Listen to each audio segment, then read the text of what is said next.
Assalamualaikum warahmatullahi wabarakatuh. Nama saya Ais Musliadi. Saya akan mendeskripsikan kelima perkembangan paradigma administrasi. Paradigma pertama, yakni dikotomi politik administrasi tahun 1900 sampai 1926.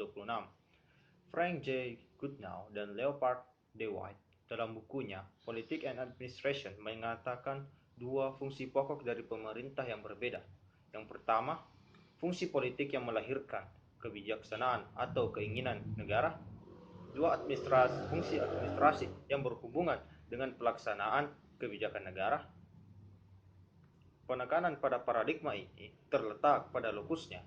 Menurut Goodnow, lokusnya berpusat pada government birokrasi atau birokrasi pemerintahan. Sedangkan fokusnya yaitu metode atau kakian apa yang akan dibahas dalam administrasi publik kurang dibahas secara jelas.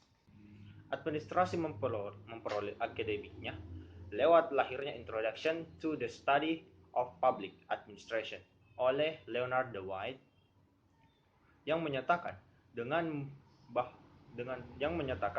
tegas bahwa politik seharusnya tidak ikut mencampuri administrasi dan administrasi negara harus bersifat studi ilmiah yang bersifat bebas nilai.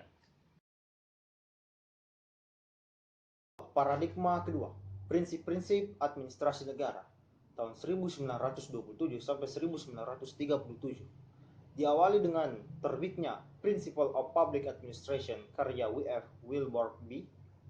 Pada fase ini, administrasi diwarnai oleh berbagai macam kontribusi dari bidang-bidang lain seperti industri dan manajemen dan berbagai bidang lainnya yang membawa dampak besar pada timbulnya prinsip-prinsip administrasi. Prinsip-prinsip tersebut menjadi fokus kajian administrasi publik, sedangkan lokus dari paradigma ini kurang ditekankan karena prinsip-prinsip tersebut di mana dalam kenyataan bahwa prinsip itu bisa terjadi pada semua tatanan, lingkungan, misi, atau kerangka institusi ataupun kebudayaan. Dengan demikian, administrasi bisa hidup dimanapun, asalkan prinsip-prinsip tersebut dipatuhi. Selanjutnya, pada paradigma kedua ini, pengaruh manajemen klasik sangat besar. Tokoh-tokohnya adalah F.W. Taylor yang menuangkan 4 prinsip dasar, yaitu perlu mengembangkan ilmu manajemen, perlu dilakukan proses seleksi pegawai ilmiah agar mereka bisa tanggung jawab dengan kerjanya, perluasan adanya pendidikan dan pengembangan pada pegawai secara ilmiah, perlu kerjasama yang intim antara pegawai dan atasan. Selanjutnya, kemudian disempurnakan oleh Fayol, POCC, dan Gulick dan Urwig, Forsskål. Paradigma ketiga, administrasi negara sebagai ilmu politik, tahun 1950 sampai 1970. Menurut Herbert Simon, dalam bukunya The Povert Administration, prinsip manajemen ialah Forsskål tidak menjelaskan makna publik dari public administration. Menurut Simon, bahwa Forsskål tidak menjelaskan apa yang seharusnya dilaksanakan oleh administrator publik, terutama dalam decision making. Kritik Simon ini kemudian menghidupkan kembali peradaban dikotomi administrasi dan politik. Kemudian muncullah pendapat Morstein Mark dalam bukunya Element of Public Administration yang kemudian kembali mempertanyakan pemisahan politik, sah dan ekonomi sebagai suatu hal yang tidak realistik dan tidak mungkin. Jadi kesimpulannya pada paradigma ketiga, secara singkat dapat dipahami bahwa fase paradigma ini menerapkan suatu usaha untuk menetapkan kembali hubungan konseptual antara administrasi saat itu. Karena hal itulah administrasi pulang kembali menemui induk ilmunya, yaitu ilmu politik. Akibatnya terjadilah perubahan pembaharuan lokusnya, yakni birokrasi pemerintahan. Akan tetapi konsekuensinya dari usaha ini adalah keharusan pemerintahan untuk merumuskan bidang ini dalam hubungan dengan fokus keahlian yang esensial. Terdapat perkembangan baru yang dicatat pada fase ini, yaitu timbulnya studi perbandingan dan pembangunan administrasi sebagai bagian dari administrasi negara. Paradigma keempat, yakni administrasi negara sebagai administrasi. Istilah administrative science digunakan dalam paradigma keempat ini untuk menunjukkan isi dan fokus pembicaraan sebagai suatu paradigma pada fase ini. Ilmu administrasi hanya menekankan pada fokus tetapi tidak pada lokusnya. Ia menawarkan teknik-teknik yang memerlukan keahlian dan spesialisasi. Pengembangan paradigma keempat ini bukannya tanpa hambatan. Banyak persoalan yang harus dijawab, seperti misal adalah apakah jika fokus tunggal telah dipilih oleh administrasi negara, yakni ilmu administrasi, apakah ia berhak berbicara tentang publik negara dalam administrasi tersebut, dan banyak persoalan lainnya.